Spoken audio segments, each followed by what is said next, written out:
வணக்கம் நேர்களே, நாள்தோறும் நல்ல பல விடயங்களோடு உங்கள் இல்ல வாயில்கள் நாடி வருகிற வணக்கம் தாய்நாடு நிகழ்ச்சி இன்றைய தினமும் உங்களை சந்திக்கிறது. அண்மை நாட்களாக தீவகத்தினுடைய முக்கியமான இடங்களிலிருந்து பல விடயங்களை உங்களோடு பகிர்ந்திருந்தோம். இன்றைய தினமும் அப்படிப்பட்ட ஒரு இடத்துல தான் இருக்கிறோம். மாதாவினுடைய அற்புதங்கள் பலவாக இருக்கிறது. கடலிலே எல்லை தெரியாமல் கரை தெரியாமல் தத்தரித்தவர்களுக்கு கரை கண்டு அதனூடாக அருள் புரிந்த ஒரு மாதா சம்பந்தமாகத்தான் இன்றைக்கு பார்க்க போகிறோம். சாட்டியிலே இருக்கக்கூடிய அந்த மாதா தேவாலயத்துக்கு தான் உங்களையும் நாங்கள் அழைத்து செல்ல போகிறோம். வாருங்கள் நேயர்களே, இணைந்து தரிசிக்கலாம்.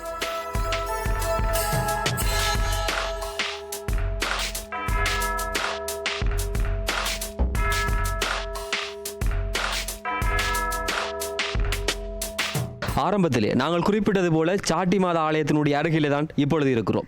சாட்டி மாதா என்று சொல்லி இந்த ஊரினுடைய பெயராலே அழைக்கப்பட்டாலும் கூட இந்த மாதா கப்பலேந்திய சிந்தாத்திரை மாதா என்று அழைக்கப்படுகிறார். இதுதான் இந்த மாதாவினுடைய பெயராக கூட இருக்கிறது. அழகான எழில் கொஞ்சுகிற வனப்போடு வருகிற பக்தர்கள் எந்த சிக்கலோடு வந்தாலும் அதெல்லாம் தீர்த்து மனநிறைவோடு அனுப்புகிற ஒரு அருள் புரிகிற மாதாவாகத்தான் இந்த மாதா ஆலயம் அமைந்திருக்கிறது. பொதுவாக இந்துக்கள் அதிகமாக வாழுகிற பகுதி இருந்தாலும் கூட இந்த மாதா ஒரு யாத்திரை தலமாக சகல இனம் மத மொழி பேதம் கடந்து அருள் புரிகிற ஒரு தெய்வாம்சம் பொருந்திய ஒரு இறை உருவமாகத்தான் இதை மக்கள் பார்க்கிறார்கள். வாருங்கள், இந்த ஆலயத்தினுடைய பல விடயங்களை இணைந்து தரிசிக்கலாம்.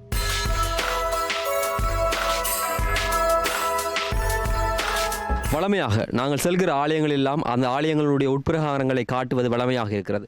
இருந்தாலும் இங்கிருக்கக்கூடிய விதிமுறைகள் அவற்றுக்கு இடம் கொடுக்கவில்லை. அப்படி இருந்த போதும் இந்த ஆலயத்தினுடைய சுற்றுப்பிரகாரத்தில் இருக்கக்கூடிய இயேசுநாதர் சிலுவையில் அறையப்பட்ட அந்த சம்பவங்கள் சிற்பங்களாக செதுக்கப்பட்டிருக்கிறது.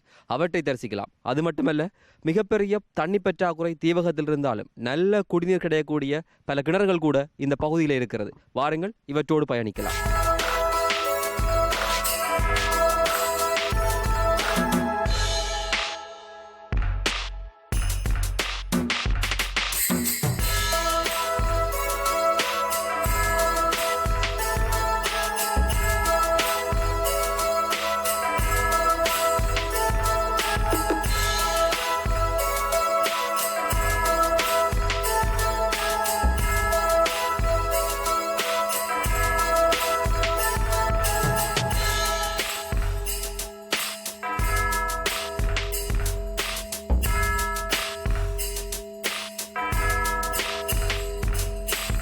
சாட்டி மாதா ஆலயத்தின் முன்பாகத்தான் நாங்கள் இருக்கிறோம். இந்த ஆலயத்தினுடைய அருட்தந்தை ஏஎஃப் லொஷிங்டன் OMI அவர்கள் எங்களோடு இருக்கிறார்கள்.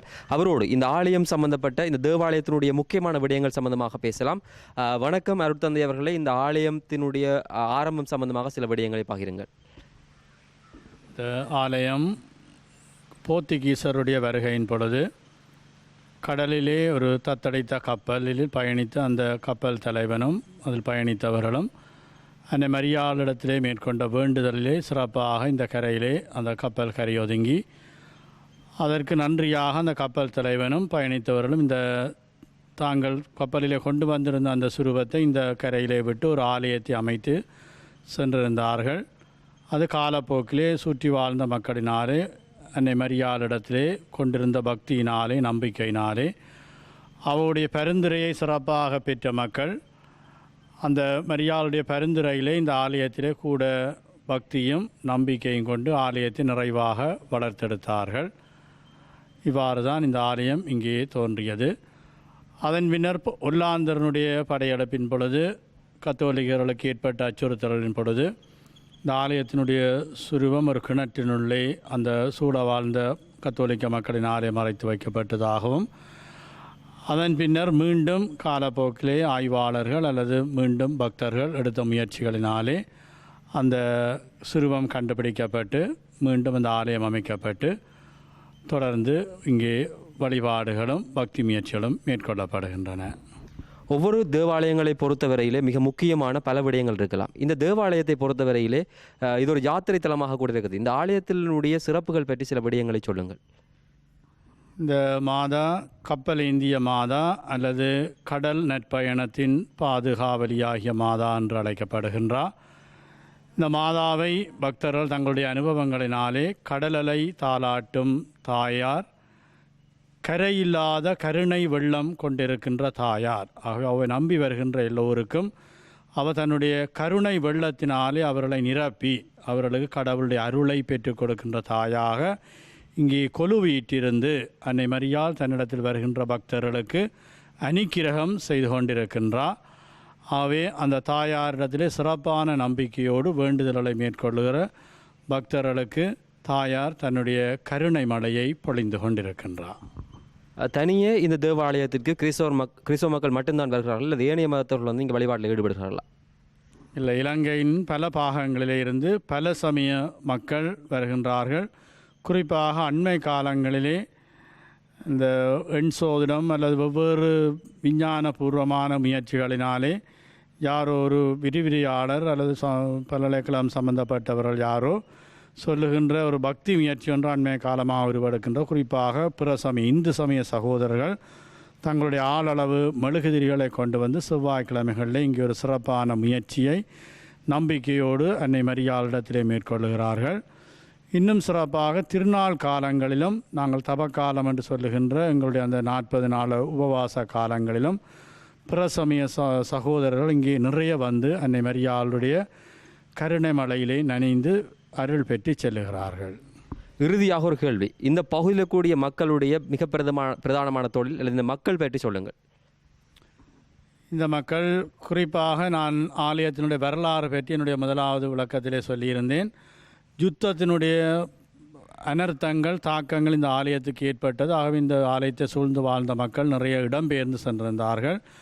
ஆகவே இந்த யுத்தத்தின் நிறைவின் பின்னர் பழைய மக்களும் வந்திருக்கிறார்கள். பூர்வீகமாக இருந்தவர்களும் ஒரு சிலர் வந்திருக்கின்றார்கள். இன்னும் புதிய குடும்பங்கள் வெவ்வேறு தொழில்களை செய்பவர்கள் வந்திருக்கின்றார்கள். இந்த ஆலயத்தை சூழ வாழுகின்ற மக்கள் கடற்தொழில் செய்பவர்கள், தச்சு வேலை, இனிய நாளாந்த தொழில்கள் செய்பவர்கள். இது ஒரு யாத்திரை ஸ்தலமாக இருக்கிறபடியால் இந்த ஆலய பங்கு மக்கள் என்பதை விட இந்த ஆலயத்தை பராமரிக்கிற சூழ வாழும் அயல் மக்கள் என்று சொல்வது சால சிறந்தது. ஆகவே அவர்கள் விவசாயம், கடற்தொழில், தச்சு தொழில், மீசன் தொழில் போன்ற பல தொழில்களை செய்கின்ற மக்களாக இருக்கின்றார்கள்.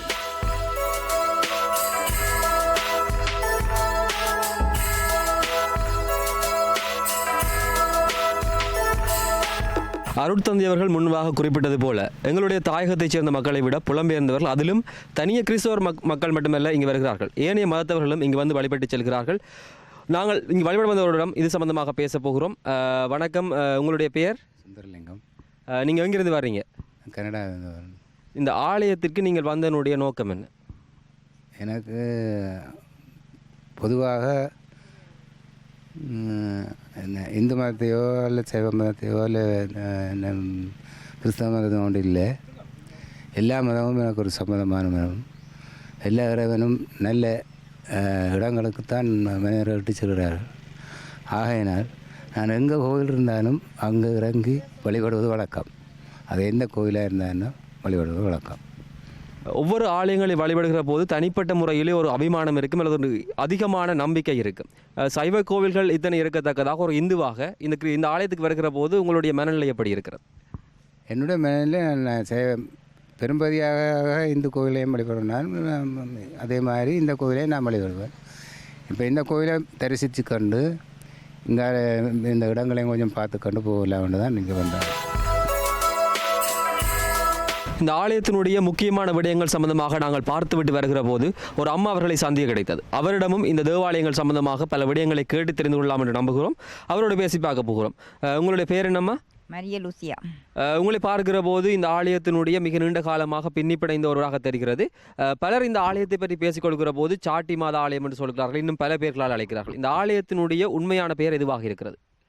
கப்பல் ஏந்தி சிந்தாத்திரை மாதா. சாட்டி ஒரு கிராமம். அந்த கிராமத்திலே கப்பலேந்தி சிந்தாத்திரை மாதா எழுந்தருளி இருக்கின்றார்.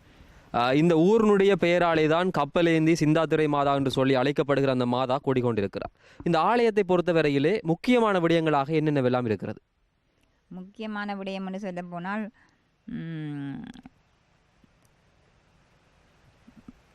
இந்த இடத்திலே யாத்திரிகள் நாரந்தனையிலிருந்து ஊராத்திரையிலிருந்து நாங்கள் வந்து 1959ஆம் ஆண்டு இங்கே குடியேறி வந்த நாங்கள்.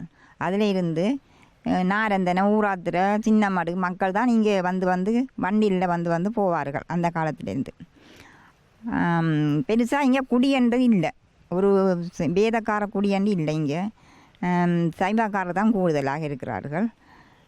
நாங்கள் வந்து ஒரு அடைக்கலமாக ஒரு நேர்த்தியாக இங்கே வந்த இடத்துல ஒரு வெள்ளக்கார பாதர் மண்டதியிலிருந்து வருவார். மண்டதியிலிருந்து வந்த நேரம் அவர் பார்த்துட்டு எங்களையே, நாங்கள் 10 பேர் குடும்பமாக பிள்ளைகளாக இருக்கிற நேரத்தில் அவர் எங்களையே சொன்னார், இந்த ஆலயத்தில் பராமரிப்பதற்கு ஆட்கள் இல்லை, ஆனபடியாக நீங்கள் இங்கே தங்கி இருங்கள்னு சொல்லி. அதுக்கு அப்பா ஓமனு சம்மதிச்சிட்டார். அதில் இருந்து நாங்கள் 59ஆம் ஆண்டில் இருந்து இங்கே இந்த கோயிலையே நாங்கள் பராமரித்து கொண்டு வருகின்றோம். அதுக்கு பிறகு எல்லாரும் இடம்பெயர்வு வந்ததோடு எல்லாரும் பிரிந்து விட்டார்கள். நானும் 3 பிள்ளைகள் மட்டும் இடம்பெயர்ந்து போயும் திரும்ப வந்து இந்த ஆலயத்தை நாங்கள் பராமரிக்க வேணுமென்றதுக்காக இங்கே வந்திருக்கின்றோம். ஆனால் நல்ல புதுமைகள் எல்லாம் நடக்கும் இங்கே. மாதாவுடைய பேரால் நல்ல புதுமைகள், யார் வந்து என்ன கேட்டாலும் உடனே கைக்கு மேலே கை கொடுப்பாவ. புதுமைகள் என்றால் சொல்ல முடியாத புதுமைகள் அவள் செய்வது. எல்லாருக்கும் நல்ல புதுமைகளும் இதுகளும் செய்து கொண்டிருக்கிறார். ஒவ்வொரு 3 வருடத்துக்கு ஒருக்கா ஒவ்வொரு பாதஸ்மார் மாறி வருவாங்க. வந்து அவர்கள் நல்ல முன்னேற்றமான வேலைகளை தான் செய்து கொண்டிருக்கிறார்கள். இந்த சாட்டி கோயில் இன்னும் பிரபலியமாக வர வேணுமென்றதுக்காக எல்லோரும் 3 வருஷத்துக்கு ஒருக்கா ஒரு பாதரம் வந்து நல்ல வேலைகள் செய்து கொண்டு போகிறார்கள். ஆரம்பத்தில் வருகிற போது வழிபடு வந்த ஒரு அம்மாவாகத்தான் நீங்கள் தெரிந்தீர்கள். ஆனால் இப்போது பேசுகிற போது தான் இந்த ஆலயத்தை பராமரிக்கிற ஒரு அம்மாவாக நீங்கள் இருப்பது எங்களுக்கு தெரிகிறது. இப்படி பார்க்கிற போது இந்த ஆரம்ப காலத்திலே போர்த்துகீசருடைய காலத்திலே இந்த ஆலயங்களை பாதுகாக்க வேண்டும் என்று சொல்லி சிலைகள் எல்லாம் மறைத்து வைத்ததாக வரலாறுகள் சொல்கிறது. அவைகள் சம்பந்தமாக சில விடயங்களை பார்க்கிறீர்கள். அப்படியான நேரம்தான் இந்த மாதா இந்த கோயில் கட்ட வேணும் என்று சொல்லி ஆக்கள் வந்து செய்கிற நேரம், இந்த முதல் கிணறு கட்ட வேணுமெண்டா போல் இந்த கிணறு தோன்ற நேரம் இந்த சின்ன மாதா அந்த இந்த மேற்கு பக்கத்தால் இருக்கிற சின்ன மாதாவை அந்த கிணத்துக்குள்ள இருந்து தோண்டி எடுத்து தான் இந்த ஆலயத்தை ஒரு கொட்டிலாக மணி கூட்டு கோவரத்துக்கிட்ட ஒரு ஓலை கொட்டிலாகத்தான் இந்த கோயில் அமர்ந்திருந்தது. அதற்கு பிறகுதான் சிறிதாக ஒவ்வொருவரும் நாரந்தனை ஊராத்திர கரம்பன் ஆக்கள் வந்து இந்த கோயிலை அமைக்க வேணும் என்று சொல்லி எல்லாரும் பாதர்மாரோடு சேர்ந்து இந்த கோயிலை அமைத்தவர்கள்.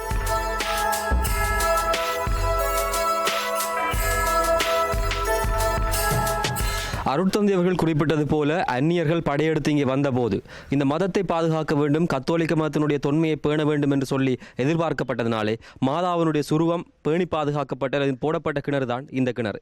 இந்த கிணற்றிலே இன்று கூட மிக புதுமையான பல விடயங்கள் நிகழ்ந்து கொண்டிருக்கிறது. தோல் நோய் உள்ளிட்ட பல நோய்களுக்கு பரிநிவாரணமாக இருக்கக்கூடிய இந்த நீரிலே குளிக்கிற போது அந்த நோய்கள் எல்லாம் நீங்குகிற ஒரு சக்தி இன்னும் இருக்கிறது. இவை கூட இங்கே இருக்கக்கூடிய மாதாவினுடைய மிகப்பெரிய அருளாகத்தான் இருக்கிறது.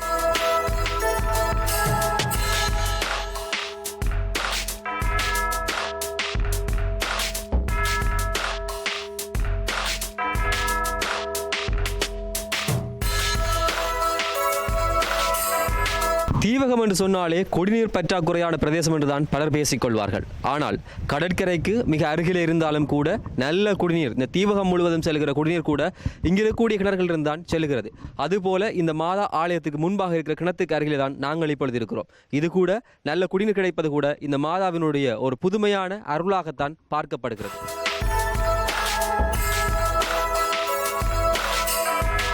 கடலலைகள் தாளாட்டுகிற ஒரு மாதா தேவாலயத்தினுடைய மடியில இருந்து பல விடயங்களை உங்களோடு பகிர்ந்திருந்தோம். அருமையினர்களே, இந்த அற்புதம் நிறைந்த மாதா தேவாலயத்திலிருந்து இந்த அருமையான பக்தி நம்புகிற இந்த ஆன்மீக காட்சிகளை கண்டு நீங்கள் இறையுணர்வை பெற்றிருப்பீர்கள் என்ற நம்பிக்கை எங்களுக்கும் இருக்கிறது. இந்த பகுதியையும் நீங்கள் பார்த்து மகிழ்ந்து ரசித்து அனுபவித்திருப்பீர்கள் என்ற நம்பிக்கையோடு இந்த அத்தியாயத்தின் இந்த பகுதியை நிறைவு கொண்டு வரப்போகிறோம். அருமையினர்களே, இந்த நிகழ்வின் மற்றொரு நிகழ்வோடு உங்களை சந்திக்கும் வரையிலே விடைபெற்றுக் கொள்கிற நான் என்று உங்கள் அன்பின் உஷாந்தன். வணக்கம் நேயர்களே, நிகழ்ச்சி வளரும்.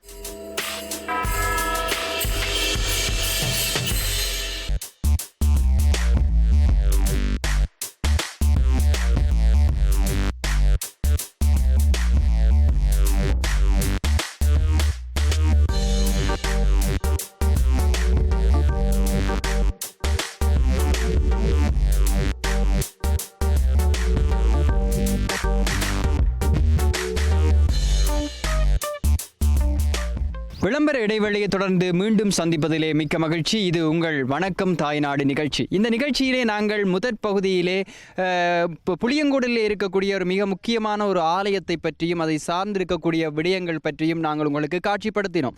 அதை தொடர்ந்து வந்திருக்கக்கூடிய இந்த பகுதியிலே பொதுவாகவே தீவு பகுதிகள் என்று சொன்னால் எந்த விதமான நகரத்தினுடைய சாயல்களையும் தன்னகத்திலே பூசிக்கொள்ளாத ஒரு கிராமிய மனம் சூழ்ந்த தமிழர்களுடைய வாழ்வியலை வெளிக்காட்டுகிற பகுதியாகத்தான் காணப்படுகின்றது. அந்த வகையிலே இந்த தீவு பகுதியினுடைய வாழ்வாதாரம் பெரும் பங்குக்கு இந்த மண்ணிலே தங்கி இருக்கிறது, விவசாயத்தை நம்பி இருக்கிறது. அப்படி இருக்கக்கூடிய ஒரு விவசாய பூமியிலே, விவசாய மண்ணிலே, விவசாய நிலத்திலே தான் நாங்கள் இப்பொழுது நின்று கொண்டிருக்கின்றோம். இந்த விவசாய துறையிலே மிகுந்த அனுபவம் மிக்க திருவாளர் ஆறுமுகராஜா அவர்கள் எங்களோடு இணைந்திருக்கின்றார். இப்பொழுது நாங்கள் அவர்களிடம் கதைத்து பார்க்கலாம். இந்த விவசாய துறையினுடைய அனுபவங்களை பற்றி எங்களுடைய ஐபிசி தமிழ் நேயர்களுக்காக உங்களுடைய அனுபவங்களை பற்றி பகிர்ந்து கொள்ளுங்கள். விவசாயம் தான் என்ன இப்போ நாங்கள் செய்கிற மிளகா பயிரும் மற்றது நெல் விளைச்சல் மற்றது புகையில வந்து முக்கிய பயிர் ரெண்டு இல்லை, மிளகா நெல் தான் முக்கியமான பயிர். அதுக்கு போதிய அளவுக்கு நாங்கள் எல்லாத்தையும் செய்து ஓரளவுக்கு சந்தைப்படுத்தக்கூடியதாக கிளியராக இருக்கணும். கிட்டத்தட்ட எவ்வளவு காலமாக நீங்கள் இந்த விவசாயம், நான் பார்க்கின்ற பொழுதே இங்கே தெரிகின்றது, ஒரு பகுதியிலே மிளகாய் இருக்கிறது, ஒரு பகுதியிலே பொயிலை இருக்கிறது, ஒரு பகுதியிலே வயல் கூட செய்து கொண்டிருக்கின்றார்கள்.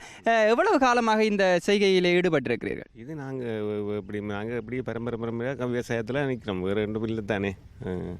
அப்படி ஒரு 40 வருஷத்துக்கு மேலே, 40 வருடங்களுக்கு மேலே இந்த விவசாயத்தை ஈடுபட்டிருக்கிறீர்கள். சில வேளைகளிலே இந்த விவசாயத்தை செய்கின்ற பொழுது ஏதாவது மறக்க முடியாத அனுபவங்கள் உங்களுடைய வாழ்க்கையிலே இருக்கும். சில வேளைகளில் பெரிய நட்டம் வந்திருக்கும், சில வேளைகளில் பெரிய லாபம் வந்திருக்கும். மழை, புயல் இதெல்லாம் எங்களுடைய விவசாயத்துக்கு எதிரிகளாகவும் இருக்கிறது, நண்பர்களாகவும் இருக்கிறது. அதை பற்றி அப்படி ஏதாவது அனுபவம் இருந்தால்? அப்படியா அனுபவம் வந்து அழிஞ்சு போனதும் அழிந்ததே பிறகு திரும்ப நாங்கள் அதுக்குள்ள முயற்சி எடுத்தபடியாக திரும்ப பயன்படக்கூடியதாக இருந்திருக்கும். அப்படி எடுத்துருக்கிறோம், சில இடங்களில் எடுத்துருக்கிறோம், சில இடங்களில் கைவிட்டிருக்கிறோம். அப்போ இதை வந்து 3 மாத பயிர் தானே, ஒரு மழையை நம்பி தான் செய்கிறது. மற்றபடிக்கு வேறொரு நீர்ப்பாசன திட்டங்கள் ஒன்றுமே இல்லை. குளங்களிலும் முறைச்சி அங்கேயே மிளகாய் செய்யலாம் ஒழிய மற்றபடி புகையிலாது எல்லாத்தையும் கொஞ்சம் கஷ்டப்பட்டு தான் செய்து கொண்டு இருக்கிறோம். இங்கே பொயிலை இருக்கிறது, மிளகாய் இருக்கிறது, நெல் இருக்கிறது. இதிலே அதிக வருமானத்தை தரக்கூடிய பயிராக இது இருக்கிறது. அதிக வருமானம் மண்டைக்கில் புகையில தான் இருப்பேன். ஆனால் நாங்கள் புகையிலே குறைச்சி தான் செய்து கொண்டிருக்கிறோம். இப்போ கட்டுப்பாட்டோடு தான் செய்து கொண்டிருக்கிறோம். ஒரு கணக்கான இதெல்லாம் செய்கிறது. மற்றபடிக்கு நெல் வரக்கூடிய இடம். ஆனால் எங்கள்ட்ட அந்த இஞ்சத்தை நிலைமைகள் சீரில்லாத காரணத்தால் கொஞ்சம் விளைச்சலை குறைக்குது, விதைப்புகளை குறைஞ்சி காவாசி காணி தான் வரப்பட்டிருக்கு. அவற்றெல்லாம் அப்படியே இருக்குது. ஏன்னா இங்கே மாடுகள் அது கட்டுப்பாடுகள் இல்லை, அதில் இல்லை. இங்கே வெளியே அடைச்சி கவஞ்சிக்கிறேன்டா நியாயமான முதலீடு வேணும். அப்படியான முதலீடு செய்யக்கூடிய அளவுக்கு இல்லை. அந்த கொஞ்சம் முதலீட்டை செய்து கொஞ்சம் பயிரை செய்து வச்சுக்கிறோம். நீங்கள் பரம்பரையாக விவசாயத்தை நம்பி உங்களுடைய வாழ்க்கையை, உங்களுடைய வாழ்வாதாரத்தை கொண்டு சென்றிருக்கக்கூடிய ஒரு பரம்பரையை சார்ந்தவர். எனவே உங்களுக்கு உங்களுடைய சிறிய வயதிலே இருக்கக்கூடிய ஒரு விவசாய அனுபவம் தெரிந்திருக்கும், இப்பொழுது இருக்கக்கூடிய விவசாய அனுபவம் தெரிந்திருக்கும். எனவே அந்த காலத்துக்கும் இந்த காலத்துக்கும் ஏதாவது வித்தியாசம், வேறுபாடு இருந்தால்? அந்த காலத்துக்கு இந்த அதுக்கும் இப்போ வித்தியாசங்கள் கணக்கு இருக்கப்போ முந்தைய நாங்கள் கஷ்டப்பட்டு தான் இப்போ மிஷினரியாலே கூடுதலான விவசாயத்தை செய்து கொண்டிருக்கிறோம். முந்தைய நட்டால் 2000 கண்டு 3000 கண்டு தான் நடுறது. இப்போ 5000 கண்டுக்கு கிட்ட நடுறோம். ஆனால் அந்த 2000 கண்டு வருமானத்தை தான் இந்த 5000 கண்டு செய்து கொடுத்து கொண்டு இருக்குது. மற்றபடிக்கு பெரிய அளவு வருமானத்தில் இல்லை. வாழ்வாதாரம் ஏறிப்போக வாழ்க்கை சுமைகளும் கூடி போனதாலே அது அப்படி இந்த மண்ணிலே அப்படி விவசாயத்தினுடைய பங்கு அப்படி ஒரு விகித சமமில்லாத ஒரு வளர்ச்சியை கொண்டிருக்கின்றது. எங்களுடைய ஐபிசி தமிழ் தொலைக்காட்சிக்காக தன்னுடைய விவசாய அனுபவங்களை பற்றியும் இந்த மண்ணினுடைய விவரங்களை பற்றியும் பகிர்ந்து கொண்டிருக்கக்கூடிய திருவாளர் ஆறுமுகராசா அவர்களுக்கு எங்களுடைய நன்றிகளை தெரிவித்துக் கொள்கின்றோம். இப்பொழுது இந்த பயிற்சிகையோடு சம்பந்தமாக இருக்கக்கூடிய இன்னொருவர் கூட எங்களோடு இருக்கின்றார். வணக்கம் ஐயா, உங்களுடைய பெயர் என்ன? சந்திரன் அண்ணன் எங்களோடு இணைந்திருக்கின்றார் நினைக்கின்றேன். எவ்வளவு காலமாக இந்த விவசாய தொழிலிலே ஈடுபட்டு கொண்டிருக்கிறீர்கள்? ஒரு 20 வருஷமாக. 20 வருஷமாக விவசாய தொழிலில் ஈடுபட்டு கொண்டிருக்கிறீர்கள். குறிப்பாக இந்த மண்ணிலே எந்த பயிர் மிக சிறப்பான விளைச்சலை தரும்? காலநிலையை பொறுத்தமல்ல, காலநிலையும் எங்களோட வெப்பநிலையும் சீராக இருக்குமா இருந்தால், அதை விட எங்களோட தீவிரத்தை பொறுத்தவரை மழையை நம்பி தான் செய்யணும். மழையின் காலத்தால் பயிர் கூடுதலாக வரலாம். கூடுதலாக வரும். இந்த மிளகாய் இருக்கிறது, புகையிலை இருக்கிறது, ஏனைய சில சிறிய பயிர்கள் கூட செய்கிறீர்கள். இதில் நோய் தாக்கத்துக்கு அதிகமாக உட்படக்கூடிய பயிர் இது. நோய் தாக்க வேண்டாம். மிளகா முந்தி எங்களுக்கு ஒரு காலத்தில் நல்ல வருமானத்தை தந்தது. இடையில் வந்து குருமன் வந்தது. இப்போ ஒரு 5 வருஷமாக மிளகா எங்களுக்கு காலநிலை மாற்றத்துக்கு மிளகா பயிர் வருது. ஆனால் சந்தைப்படுத்துறது எங்களுக்கு பத்தாது.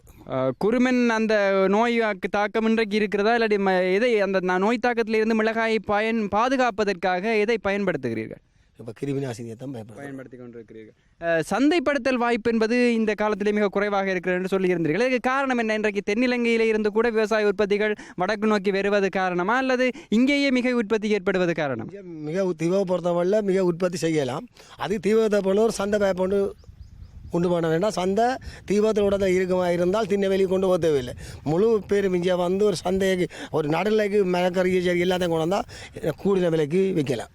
நிச்சயமாக தீவகத்தினுடைய பொருளாதாரத்தை மேம்படுத்துவதற்கும் இங்கே இருக்கக்கூடிய மக்களினுடைய வாழ்க்கையை ஒரு நிலையிலே இருந்து இன்னொரு நிலைக்கு கடத்துவதற்கும் விவசாயிகளுடைய வாழ்க்கை தரத்தை உயர்த்துவதற்கும் இந்த மண்ணிலே ஒரு சந்தை ஏற்படுவதனுடைய முக்கியத்துவத்தை எங்களுக்கு தெரிவித்திருக்கின்றார்.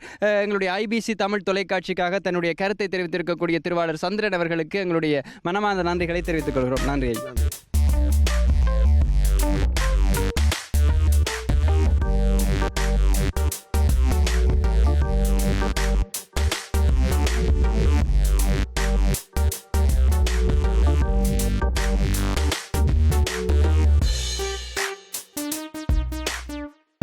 இப்போது நாங்கள் நின்று கொண்டிருப்பது இந்த மண்ணிலே இருக்கக்கூடிய ஒரு புளியங்கூடல் நிலத்திலே இருக்கக்கூடிய ஒரு மிகச் செழிப்பான மிளகாய் தோட்டம்.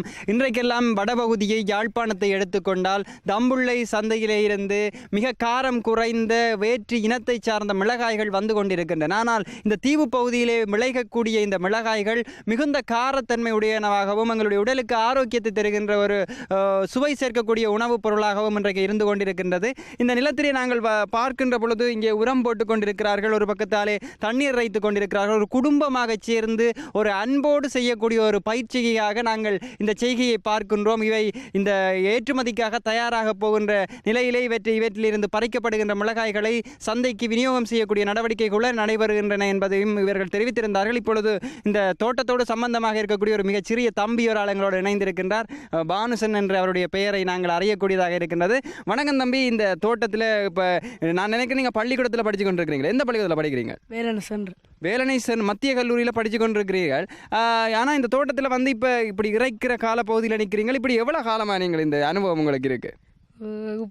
இப்போதான் காலமேல இன்றைக்கு ஞாயிற்றுக்கிழமை என்றபடியே நீங்கள் இங்கே வந்து தோட்டத்தில் அம்மாவுக்கு உதவி செய்கிறீங்களா? அப்படி தானே?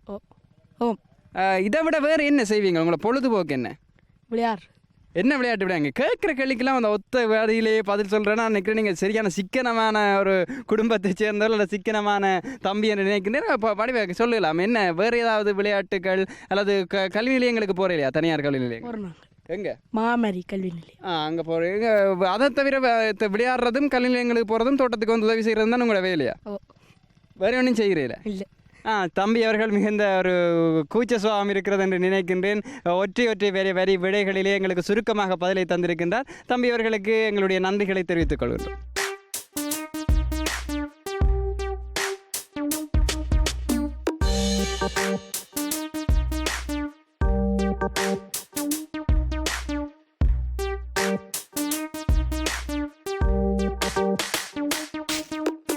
இப்போது நாங்கள் இந்த தோட்ட பகுதிக்கு வருகின்ற பொழுது கொளுத்துகின்ற உச்சி வெயிலிலே நின்று இறைத்து கொண்டிருக்கின்றார்கள். ஒரு அம்மா அவர்கள் உரம் போட்டு கொண்டிருக்கின்றார். இப்பொழுது நாங்கள் அவரோடு தான் கதைக்க போகின்றோம். வணக்கம் அம்மா, உங்களோட பேர் என்ன? சொர்ணகாந்தி. இந்த மிளகாய் பயிர் செய்கையிலே எவ்வளவு காலமாக உங்களுக்கு அனுபவம் இருக்கிறது? நாங்கள் 2 வருஷம். 2 வருஷத்துக்குள்ள இந்த பயிரில் லாபம் பார்க்கக்கூடியதாக இருந்ததா, இல்லாட்டி ஏதாவது நட்டம் அப்படி தான் வந்ததா? லாபம் மழை வந்தால் அழிஞ்சா நட்டம், மற்றும்படி லாபம். எதை பயன்படுத்தி இறைத்து கொண்டு இருக்கிறீர்கள்? ஏதோ உரம் போடுகிறீர்கள், அது பற்றி ஏதாவது சிறிய விளக்கம் எங்களுடைய நேயர்களுக்காக? விளக்கம் ஆனால் உரம் போட்டால் பயிர் வளர வேண்டும் மட்டும் தெரியும். மிக்க நன்றி அம்மா, எங்களுடைய ஐபிசி நேயர்களுக்காக உங்களுடைய சிறிய நேரத்திலே எங்களுடைய கருத்தை தெரிவித்துக் கொண்டு.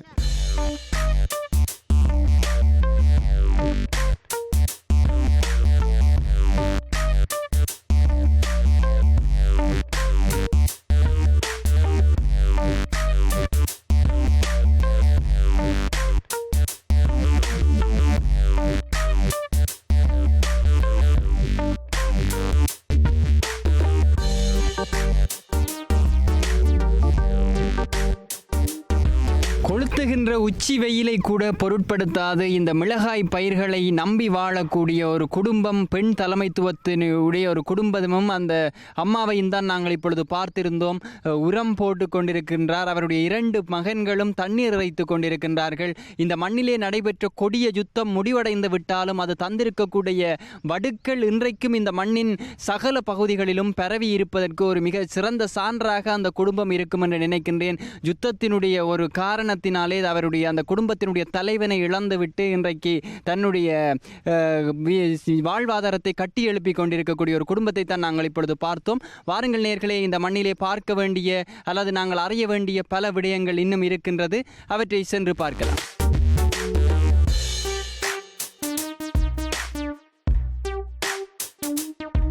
இந்த புளியங்கூடல் பிரதேசத்தில் இருக்கக்கூடிய ஒரு மிகப்பெரிய நன்னீர் குளத்தை தான் நாங்கள் இப்பொழுது பார்க்கின்றோம். இந்த குளத்துக்கு கிராஞ்சி குளம் என்று இந்த பகுதியில் இருக்கக்கூடிய மக்கள் அழைக்கின்றார்கள். இந்த குளத்தை மிகுந்த ஒரு பெரிய குளமாக இது காணப்படுவதோடு ஒரு நீண்ட பரப்பிலே இதனுடைய ஒரு பகுதியிலே வயல்வெளிகள் கூட காணப்படுகின்றது. இந்த குளத்தை நம்பித்தான் இந்த பகுதியில் இருக்கக்கூடிய விவசாயிகளுடைய வாழ்வாதாரம் இருக்கிறது, பயிர்கள் இருக்கிறது. இந்த குளத்திலே இருக்கக்கூடிய நன்னீர் தான் இந்த தீவு பகுதியிலே இருக்கக்கூடிய இந்த புளியங்கூடல் பிரதேசத்தினுடைய விவசாயத்தினுடைய ஜீவனோபாயமாக அல்லது அதனுடைய முள்ளந்தண்டாக காணப்படுவது குறிப்பிடக்கூடிய ஒரு விடயமாக இருக்கின்றது. இப்பொழுது நாங்கள் இந்த கிராஞ்சி குளத்தை தான் பார்க்க போகின்றோம்.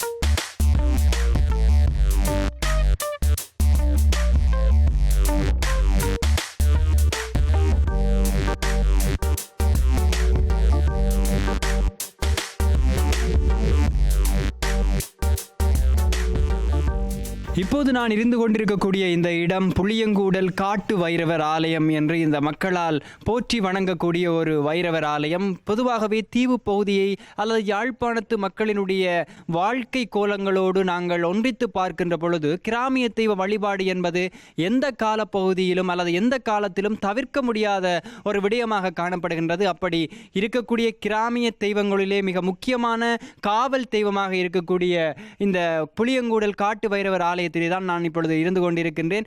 நாங்கள் ஏற்கனவே பார்த்துவிட்டு வந்திருக்கக்கூடிய கிராஞ்சி குளத்தினுடைய ஒரு முகப்பு வாயிலிலே இந்த ஆலயம், காட்டு வைரவர் ஆலயம் அமைந்து காணப்படுகின்றது. நேயர்களே, இன்றைய நிகழ்ச்சியிலே நீங்கள் இந்த புளியங்கூடல் பகுதியிலே இருக்கக்கூடிய இயற்கை வளம், மக்களினுடைய வாழ்வியல் முறைகள் என்பவற்றை பற்றி மிக விரிவான ஒரு விளக்கத்தை பெற்றிருப்பீர்கள் என்கின்ற நம்பிக்கையிலே இன்றைக்கும் கடல் கடந்து வாழக்கூடிய எங்களுடைய புலம்பெயர் உறவுகளினுடைய நலனிலே அக்கறை செலுத்தி அவர்களை காத்து கொண்டிருக்கக்கூடிய ஒரு காவல் தெய்வமாக இருக்கக்கூடிய இந்த காட்டு வைரவர் ஆலயத்திலே இருந்து நாங்கள் இன்றைய நிகழ்ச்சியை நிறைவு செய்கின்றோம். மற்றும் ஒரு வணக்கம் தாய்நாடு நிகழ்ச்சியிலே உங்களை சந்திக்கும் வரை உங்களிடமிருந்து அன்பு வணக்கம் கூறி விடைபெற்றுக் கொள்ளும் நாங்கள் ஒளிப்பதிவாளர் தினேஷ் ஏகாம்பரத்துடன் உங்கள் அன்பின் நண்பன் ஜீவா சஜீவன்.